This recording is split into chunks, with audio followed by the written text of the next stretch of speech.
kell 12 me sõidame välja. Loodan, et siis on kõigil kõhud täis, sest Läti me läbime ilma peatusteta.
Aga kõik need ornamendid ja asjad, mis siis seal näha saab, need on siis kõik olnud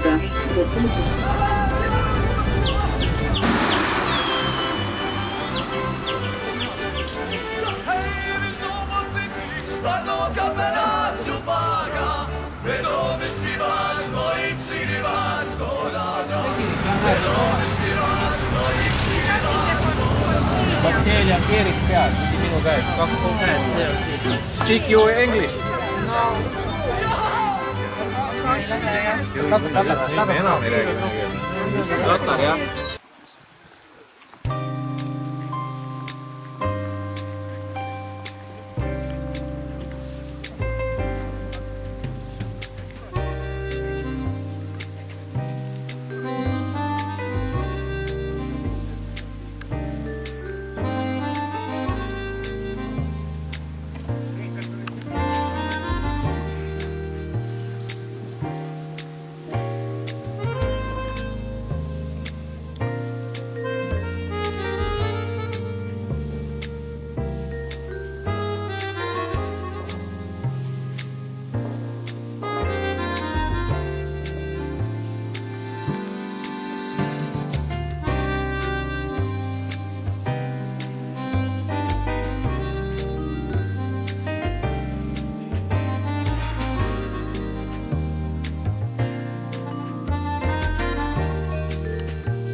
näeme veel vaadet Aalborgi kindlusele.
Kes ta tee mina ei saa? Kisub vasakule juba. Ei saa, ma olen välja. Tere, Laukeks. Ma tahan näha kassi. Tahaks hakata alla hüpatama.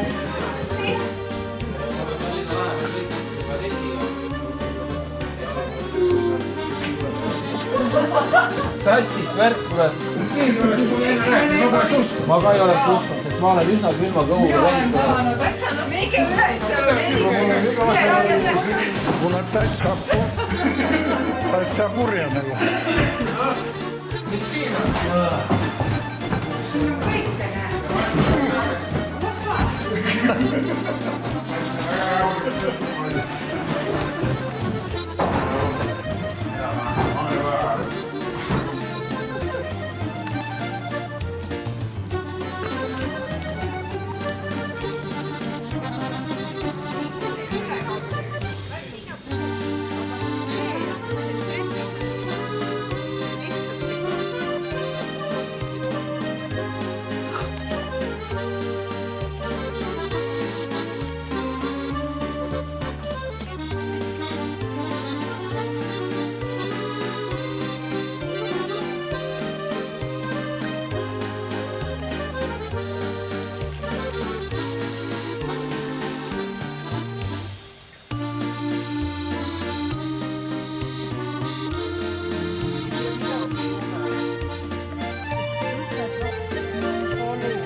Nii et ema andmine on jah hästi oluline, aga ka tuleb väga jälgida, et kui te perele annate, et see tõesti on siis jah ilma emata. Ja muidugi ema leidmine, kellel ei ole seda vilunud silma või ütleme, et see mesilaspere on selline jooksevad ringi, nad ei püsi raami peal, nad valguvad ühest raami äärest teise, nad hakkavad üle taru ääre välja ajama. Vaid sealt on ema väga raske leida. Ja kunagi alguses, kui me alustasime, ma tean, et me ühe pere ajasime 8 korda läbi ema lahutusvõre. Need olid niisugused mustad põrgulised, jooksid ringi, nõelasid meid. Ja lõpuks me saime selle kätte, aga väga-väga raske on leida jah tumedatel mesilastel ja sellistel, kes ei püsi raamil nende ema. Aga selleks ma ütlen, et kindlasti, vaatan korra tahapoole ja küsin, et kes teist ei märgi mesilasemasid ära, ei värvi.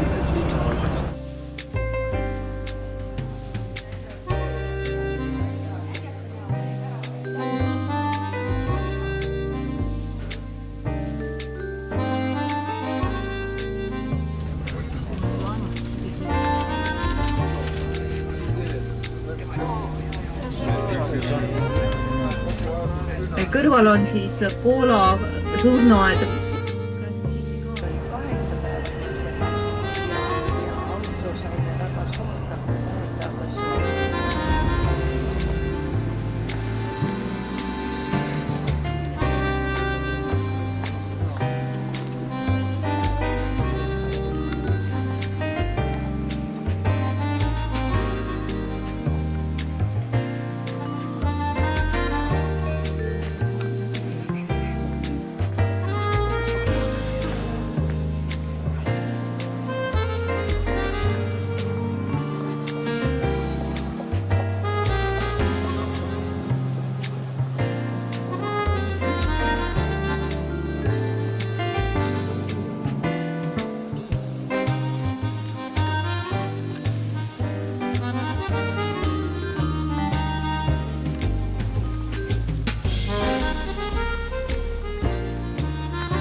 Voodid ikka on, ärge muretsege. Olev ja Valdo. Joo.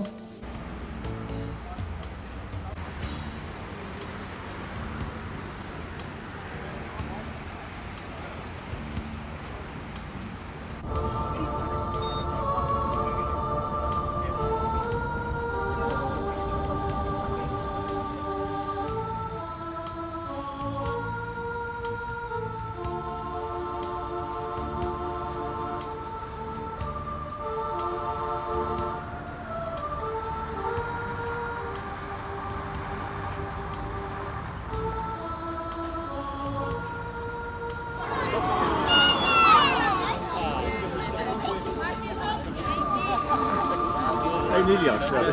Minä sain peale. Kuusin jäi.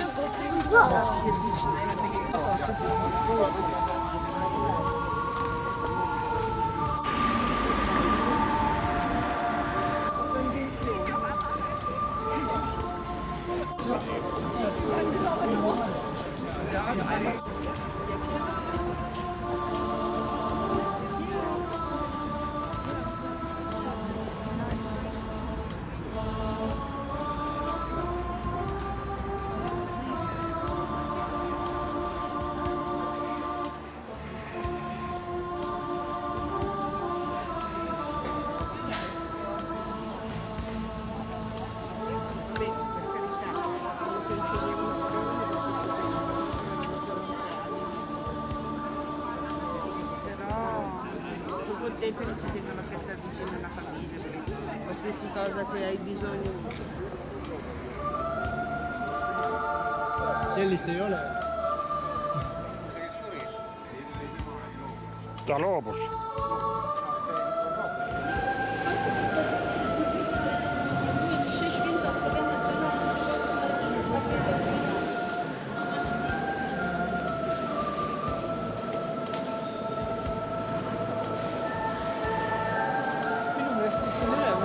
Ei ole kokeillaan vai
Püha Maria kirik, eks ole, kus siis täistunnis see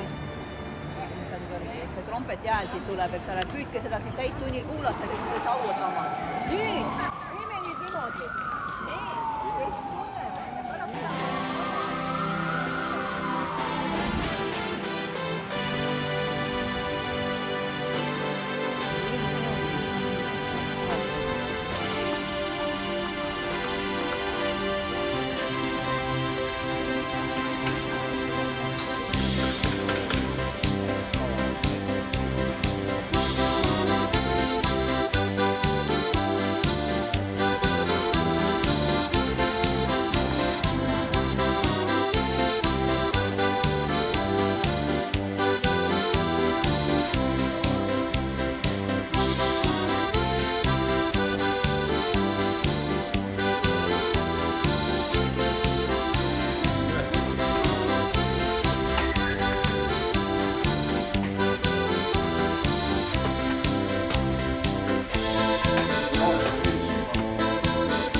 silmadega lohe, rahva paistab seal ära.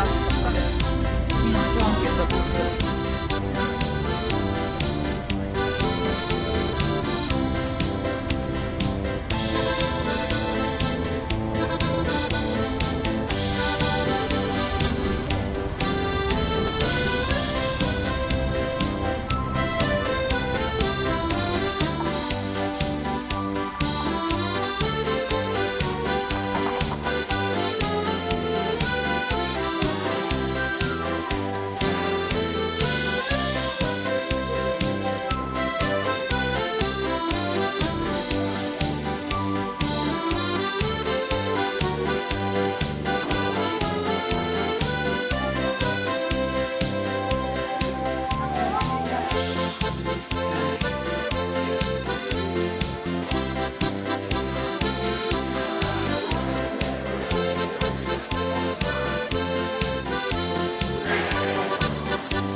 Naised on tööl.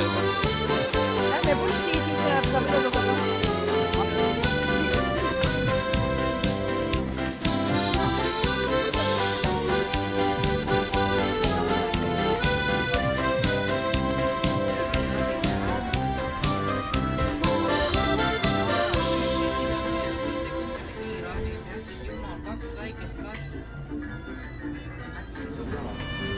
Paber oli veel taga, üks rühm.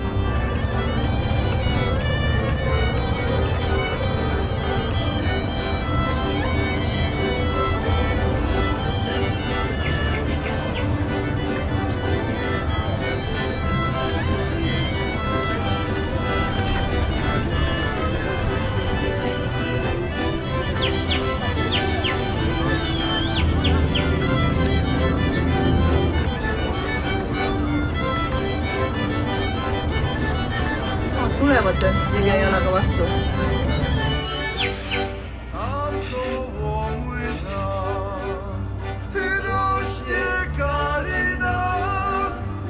Kto jej nie sadził, nie pielęgnował, niech jej nie sina. Kto jej nie sadził, nie pielęgnował, niech jej nie sina. Ja jej nie sadził, siną nie będę. Do ciebie, dziewczę kochany, chodził nie będę. Do ciebie, dziewczę kochany, chodził nie będę.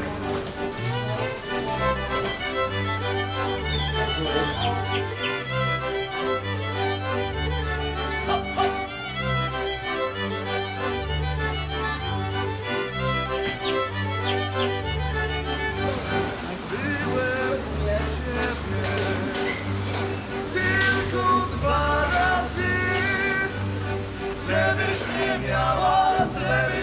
miała do mnie urazy. Żebyś nie miała do mnie urazy. Pierwszy raz byłem na przywitanie, drugi raz byłem na pożegnanie. Drugi raz byłem na pożegnanie.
saab ise direktor.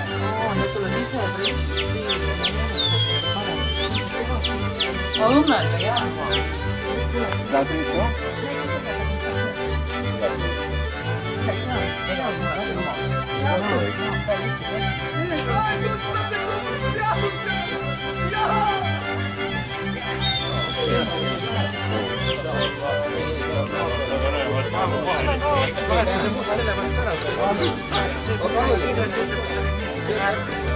Pimedas oli ta siuke tumeda.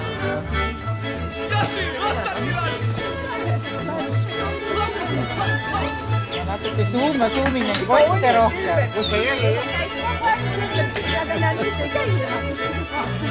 Näitad ühe rahakoti ka.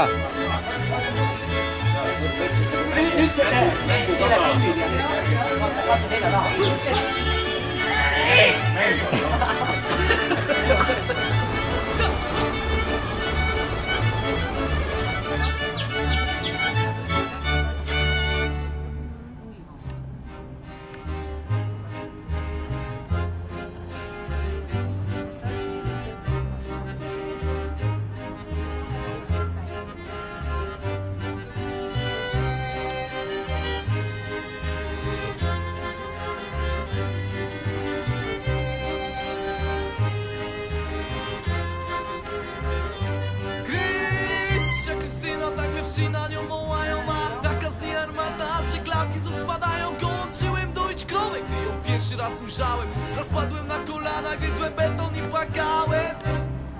Była moja, to wiedziałem. Tobie, Krysiu, gram góralski melodramat. Ciało, duszę dam, bo to wszystko jest, co mam. Miłość gniewa się, to znów jak wiatr powraca. Wciąż porywa mnie, bym bez granic kochał cię. Od tobie była kochana Krystyno się. Chciałbym całować usta twe, noce i dnie. Ciebie pieścić chcę, miła ma. Wciąż kocham cię.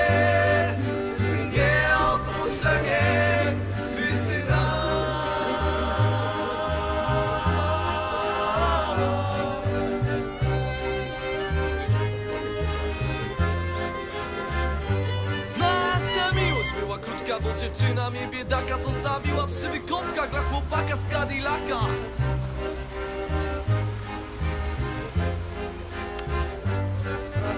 Tobie, Krysiu, gram góralski melodramat.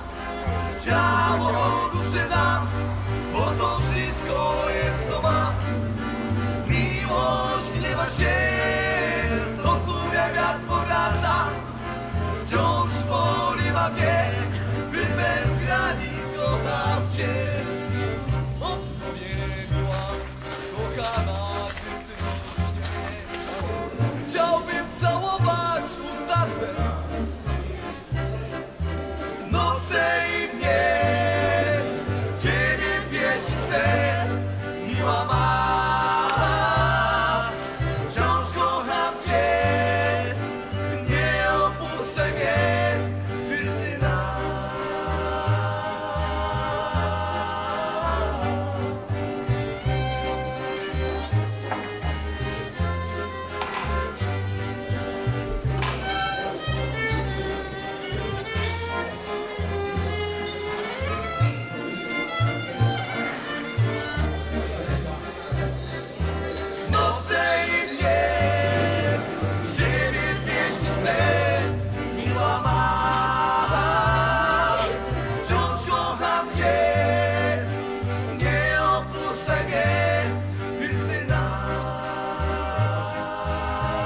Rozstawione w 30 paru miejscach. Которые располагаются в больше чем 30 разных местах.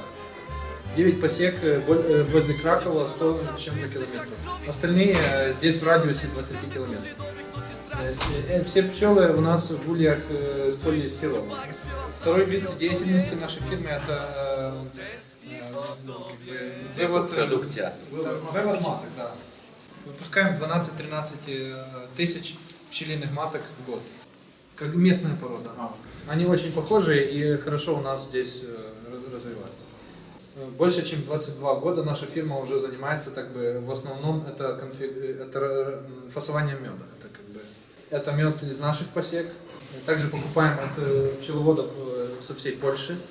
Если у нас остаются остатки польского меда, тогда мы его экспортируем. Так было 1 год назад. Уже несколько сотен тонн меда мы экспортировали до Австрии, в Германию и Францию. А в этом году ситуация иная, мы должны много импортировать, чтобы выполнить наши обязательства. В начале нашей деятельности начиналось все от 10-50 тонн в год, а сейчас это 1800-2000 тонн меда в год. 85% это Польша. Если вам будет нужен мед, звоните, мы вам вышлем. Мы можем вам тоже предлагать, Jak очень хорошая цена, то давать. Это мы так говоримся. Сперва надо... Dla pszczałowodów zawsze za mała. Все понятно. To na całym świecie pszczałowód mówi niska cena, firma mówi taka tylko. Как русские говорят, без пол-литра не разбираешь. Надо договориться, сидеть. Да, надо договориться. Как говорят пчеловоды во всем мире, что низкая цена, а фирмы всегда говорят, что высокая цена. И надо договориться. Мы здесь пребываем в нашей фирме, и сейчас пойдем посмотрим на некоторые отделы нашей фирмы, но всего не покажем, потому что какой-то секрет должны оставить для себя. Его построили при поддержке денег из Европейского Союза. Полная стоимость проекта это 6 миллионов злотых и 2,5 миллиона это деньги Европейского Союза. Сколько пчеловодов? В семейном составе. Ну, вы семейная фирма. Я, жена и 2 сыновей. I kandydatka na synową. И еще президентка на невесту. А около 80 это целый штат работников. Постоянно. Да, так. Больше чем 20 лет спустя, когда мы начинали этот бизнес, не было фирмы, фирму, не было лаборатории. Все это делалось так на палец, на стекло, на свет, и чтобы увидеть, так делалась классификация меда. Потом понемножку входом в унию и с нашим развитием мы должны были здесь сделать лабораторию. В этом помещении работают 3 девушки, 3 работницы, так, и здесь идут исследования физико-химических свойств меда. Это электрическая проводность, это количество воды в меде, кислотность, skład cukrów, количество сахара. No, enzymy, czyli ilość enzymów w miodzie, tak? Рассказывая число и количество энзимов и гидромексифурфурат, так? И различение медов по типам. Это полифлорный мед, так и по иные, там акация, там и другие. В останнем времени, когда перед входом еще в унию и сейчас уже при входе в унию, все начали сильно заботиться о количестве разных антибиотиков и химикатов в меде. Так? Через несколько часов после взятия анализов он показывает, есть ли тут антибиотики или мед чистый. Это стоит 35 тысяч евро. Но это только...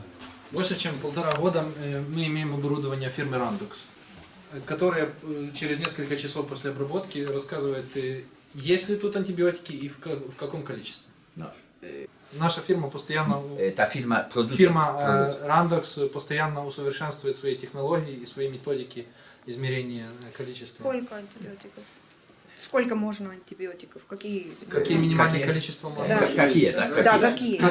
Chloramfenikol, nitrofurany, streptomycyna, sulfonamidy, metronidazol ostatnio. No, także prawie wszystkie, które pszczelarze stosują. Почти все, которые касаются пчеловодчества. My kłamiemy. Но, собственно, смотрим на какая у нас пыльца, и поэтому различаем. Потому что если у нас будут растения, которые у нас не растут, то как тогда мед может быть польским? Если там, например, испанские растения, тогда А может быть... стандартизация, Standaryzacja, вымешивание его. I tam rozlew. И там разливание. No, tu jest 27, 20 ton, 20 ton. 20 тонн. В этом. 8, 4 razy 3 ton. 8 и еще 4 раза. Nie wiedziałem, że...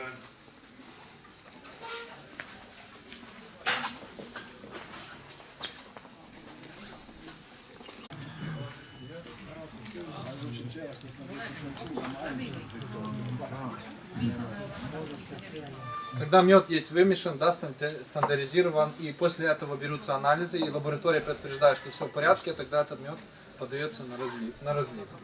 Tu mamy dwie linie do rozlewu, w tej chwili już kończą do domu i У нас есть две линии по разливу меда, и сейчас уже закончился рабочий день и убирают за собой. Этот небольшой участок этой линии, это детектор металлов. Если что-нибудь попадает туда, тогда мы сразу знаем. Только что вы видели, как, например, есть металл, и мы сразу видим сигнализация, что есть металл, и останавливается. Эта линия в состоянии произвести 3500 маленьких таких баночек меда в час. Так? Znaczy, ten czarny miód to jest Этот темный мед, это padziowy, tak? Padziewy czy? это падевый. Nie. Падевый мед. Продаем прополис как сырье, так, фасован такие баночки, потом, Oprócz tego to, потом с медом, прополис с медом и другие продукты с прополисом. Даже такие ледяники для детей с прополисом у нас есть. Соленый мед у нас есть для мяса специальный. Может быть, что-то... Соль. Не только соль, там и приправы, и там все такое. Приправы с медом. Подумайте, я приду с удовольствием. to ja przyjadę do was. Сказал господин Каштелевич, что с удовольствием приедет к вам на практику. Na wymianę. Окей, поменяем. Один студент. А откуда взять спирт сюда наливать? Мы продаем просто в баночках такой сырье, прополис, а потом клиент может себе сам разбавить его спиртом и там через 2 недели имеет готовый раствор.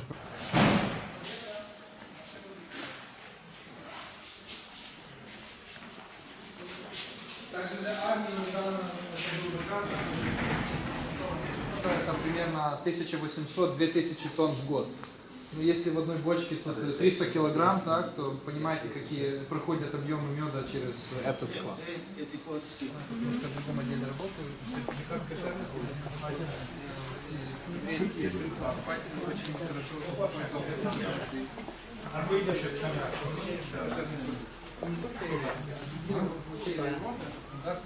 хороший, даже не еврейский покупатель могут это купить и делаем, работаем над этим.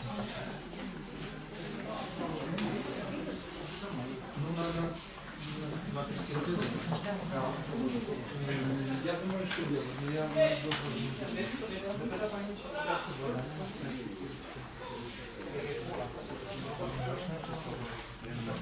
И у нас больше 40 разных книжек для пчеловодов и для любителей, и для тех, кто потребляет мед, чтобы знать больше. Даже там DVD-диски есть, и книжки, фильмы, брошюры. Produkowane ze styropianu. Это полистироловые ульи, это тоже мы таким занимаемся, продаем.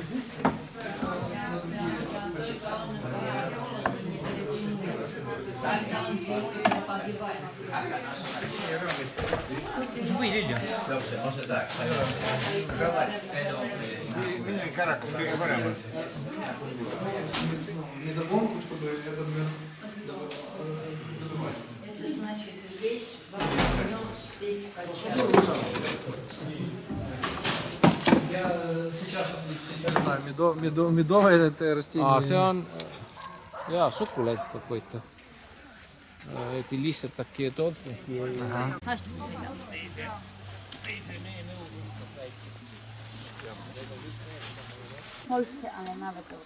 Мы сейчас находимся в одном из наибольших музеев пчеловодчества не только в Польше, но и в целой Европе. И у нас здесь есть больше, чем 100 таких раритетных старых улей и разные инструменты пчеловодов, которые можно посмотреть сейчас во время нашей экскурсии. Святой Амброзий — это патрон пчеловодов. Takie diabły dawniej bartnicy ustawiali w borach, w lasach, tam gdzie hodowali w barciach, w wysokich drzewach właśnie pszczoły. А такие фигурки, ставили такие фигурки дьяволу, чтобы он охранял этот мед, потому что другие люди воровали много этот мед, и так такие легенды ходили, что этот дьявол там оберегает, что страшно туда идти. И поэтому упали эти кражи, и больше не было так много. Zapraszam.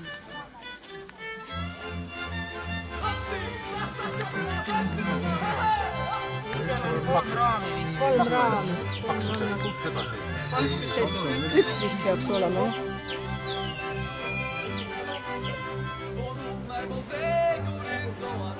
A zemy miło Runiuszko, przyprowadź Panie moje kochanie, niedzielę rano raniuszko, przyprowadź Panie moje kochanie, niedzielę rano raniuszko.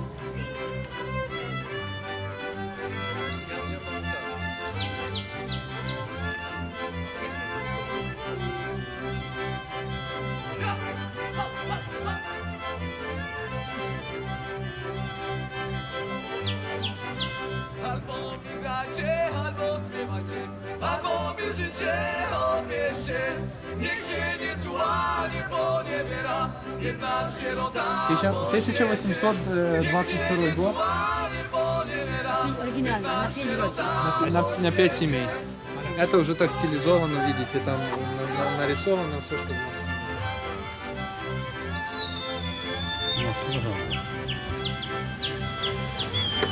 Это первый в мире рамочный улей. Tylko to akurat nie jest oryginał, tylko rekonstrukcja. Реконструирован. Człowiek, który go wymyślił, był niewidomy. Непонятно, неизвестно, какой его. Это такой улей Витвицкого, Витвицкого, который есть такой модульный улей, как бы как звон, так? Это такой улей польской девушки, да, девчины. У него был с соломы сделана середина и так из дерева со всех сторон.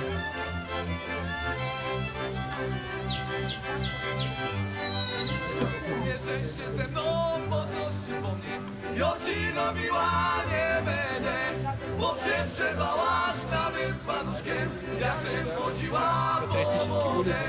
Bo się przebałaś kladem z panuszkiem, jak się wchodziła po wodę. Як подобрать? Ale tam tył jest taka... Сзади есть такая крышка. I oni wyrywali.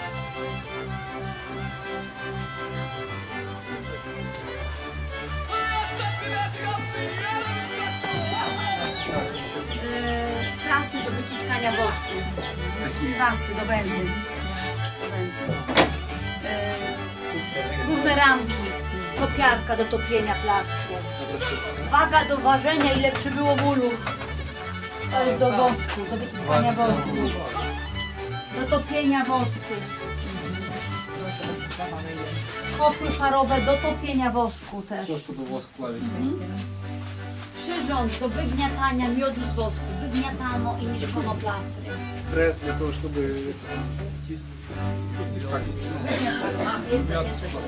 A to jest do pianki, do odmiotowania. ручной аппарат, чтобы воск разбивать, так, потом ставить, поливать его кипятком, и тогда воск топился и стекал в какой-то объем. Później, gdy zastęp była.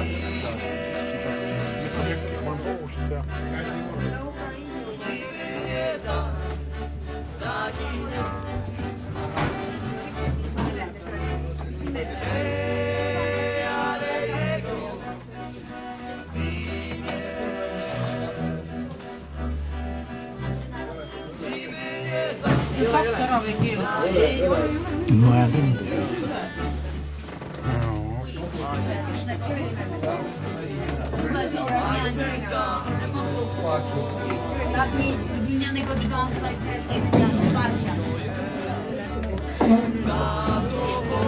Miane uległuszki. Это соломенные улей. One były albo ocieplane gliną, albo krowy łajny. Цеплялись либо W drzewach Młoda. Так когда-то пчелы делали свои гнезда Dziką zabudowę.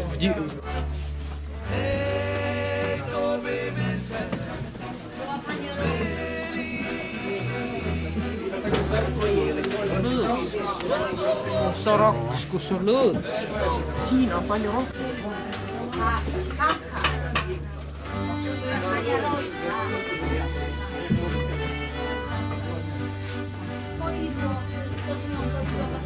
Wrzosowego miodu. Верес, да, вересковый. Kopestamiseks on meekärje kopestamiseks, kui on näiteks kanarpiku vesi.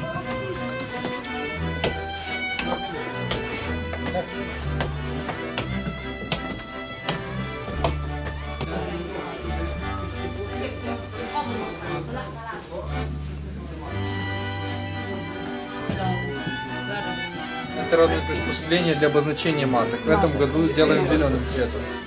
Trafidził do zbijania ramy. A teraz są gotowe ramy, do zbijania ramy. Aj kochanie, hej nie legoj na sianie, hej, bo cię sianko zdradzi. Będą chłopcy grać. Hej, bo cię sianko zdradzi. Będą chłopcy grać. Minä vaan se mynträys kuitenkin miettää. Ei kai ole. Tuli.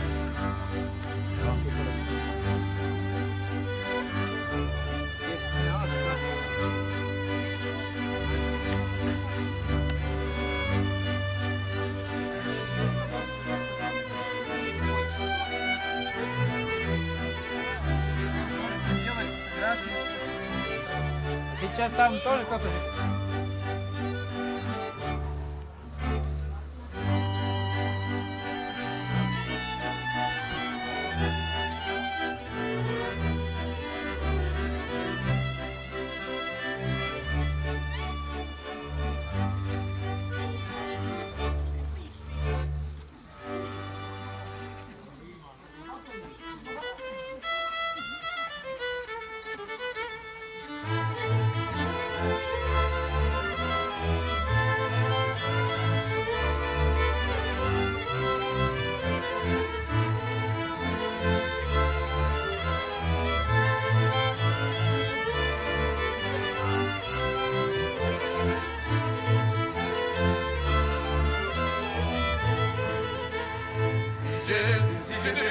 Idzie sigawica.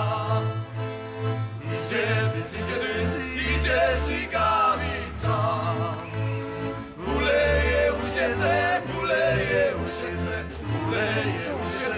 Jolicko Melica. Uleje usiece, Jolicko Melica. Пряники, которые нас приводят в наши рестораны.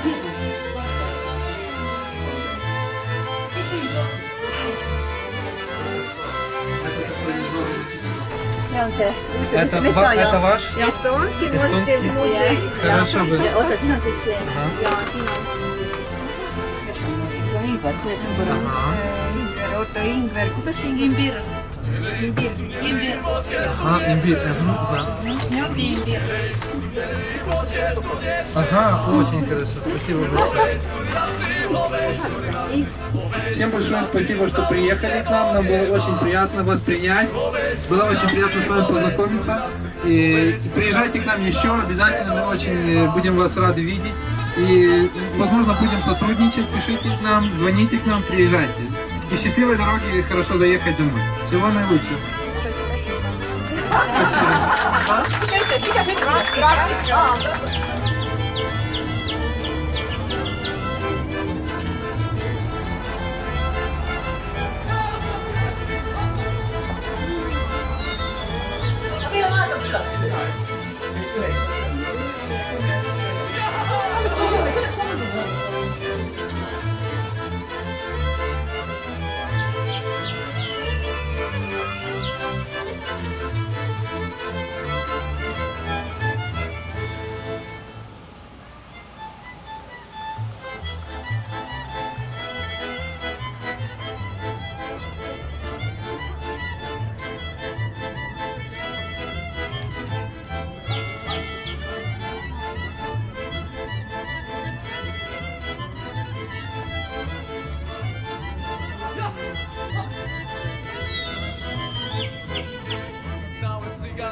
sosie.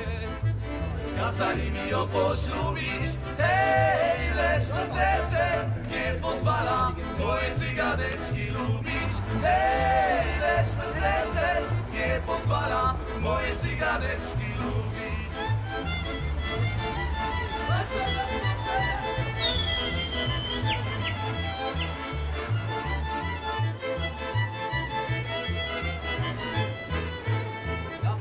Na podwórzu Lähevad kuni 32-le jalgsi, kes on valmis, lähevad 4. edasi.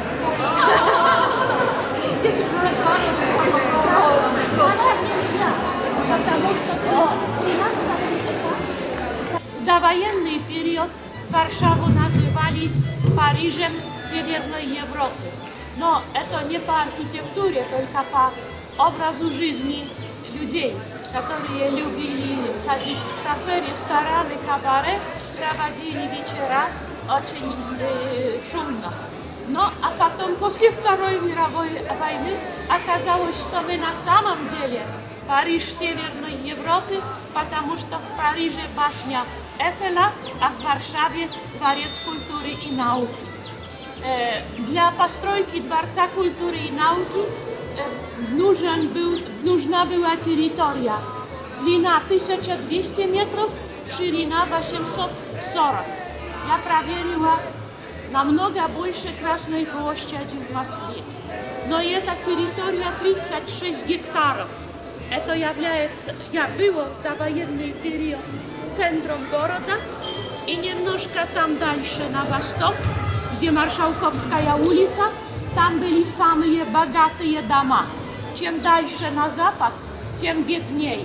Но в основном это был центр города, доходные дома конца 19-го, начала 20 веков, когда Варшава после Санкт-Петербурга и Москвы была третьим самым большим центром международного бизнеса на территории Российской империи. В середине 19 века рядом с этой территорией был построен Венский вокзал. То есть это на постройку Дворца культуры и науки этой территории вокруг разрушенных было 170 зданий. И 3500 человек переехали отсюда в другой район. Я еще хочу добавить, что эта территория была довольно уничтожена, потому что северная часть Дворца культуры с этой стороны ходила, значит, территория, не дворец, но территория, на которой сейчас дворец, входила в состав еврейского гетто. И на фасаде этого дворца, там, где один из драматических театров, можете увидеть информацию, где была линия метро, где была линия стены гетто. И потому та часть была полностью уничтожена. Пойдемте, пожалуйста. В это время строился Дворец культуры и науки. 3 года. Дворец культуры и науки построен был как дар Советского Союза для разрушенной Варшавы. И это были политические решения. Но прежде всего главное это был факт, что в 1945 году польский лидер коммунистической партии Болesław Bierut принял решение о национализации территории Варшавы. И тогда можно было делать, что хотят.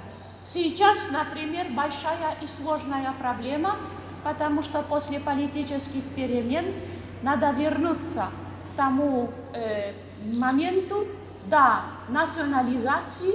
И есть многие люди, семьи, которые могут сказать, что, например, мы находимся на территории их собственности. Потому тут, например, очень интересный польский каталог.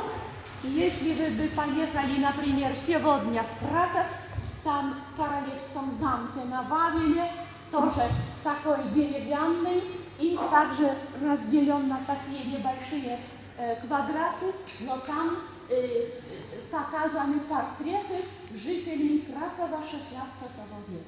Ну, это ренессанс, можно так сказать. Но тут очень интересная стена покрыта ciepło. I tam na wody.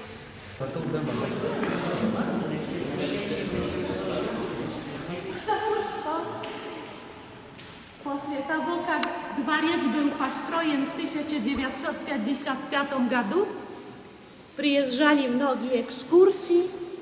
После Второй мировой войны приезжали крестьяне из маленьких деревень, порядочные католики, приходили сюда, вставали на колени, молились, потому что даже, вы знаете, не точно все, что тут есть, но посмотрели, что такая красивая декорация, наверное, красивая.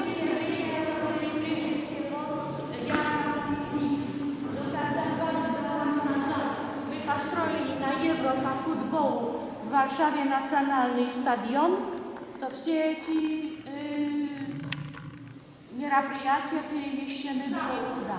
Самый большой, который прославлен в истории Польской коммунистической партии, Польская объединенная рабочая. Так что если даже 3000 человек здесь собрались, то очень можно было быстро разгрузить. И реставраторы всем этим занимались. Тоже хорошая мебель. И такой зал на 80 мест. Цвета бело-красные. И 2987 мест. Хороший купол. А над сценой очень интересная форма. Это экран для хорошей акустики. Это железобетон и со специальным профилем, чтобы дать хорошую акустику. И позолота. И такие старопольские узоры, это польские дворяне, мужчины, одевали специальные пояса. Под землей это еще 2 этажа. Городская дума работает в этом помещении. Раньше это был концертный зал. Декорации, которые показывают разные отрасли науки и культуры. И самое важное имени профессора Льва Лутнева, который родился в 1885 году еще до революции. Очень красивые элементы декорации и мебель в стиле 20-30-х годов и бюсты, и также 4 помещения для переводчиков. 4 или меньше, не знаю, 4.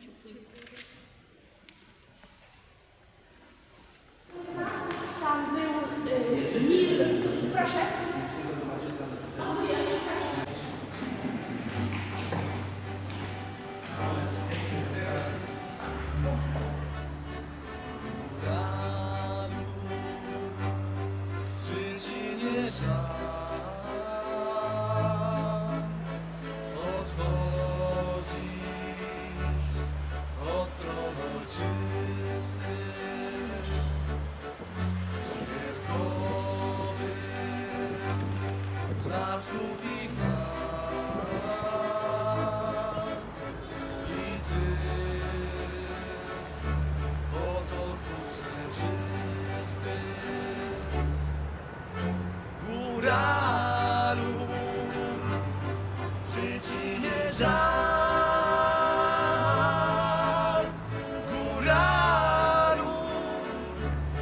Wracaj do góralu, czy ci nie żal? Góralu, wracaj do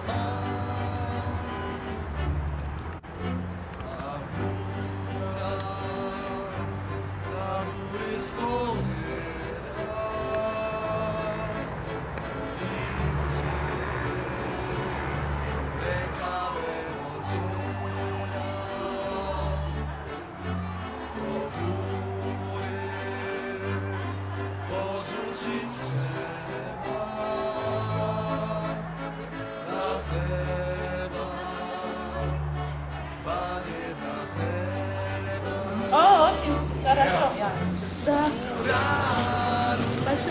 Polska. Ja to ja taką Litwę stałam.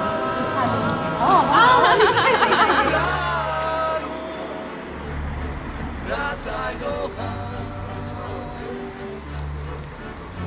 Turalu. Czy ci nie żal?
Tore, et jäite reisiga rahule.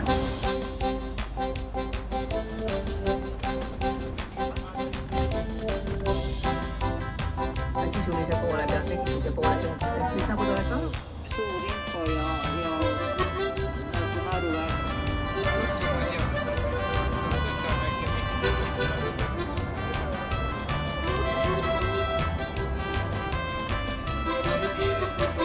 Kas see on nii palju busse või? Täitsa lõpp, me tahame ka süüa saada ju. Palun. Üle, teine koht.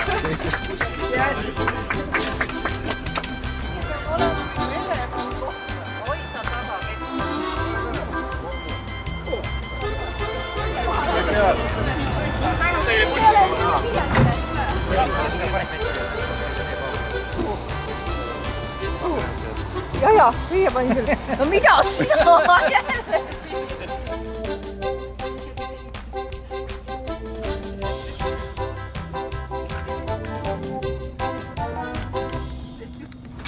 Tõsine ost oli. See oli kurva raha panna.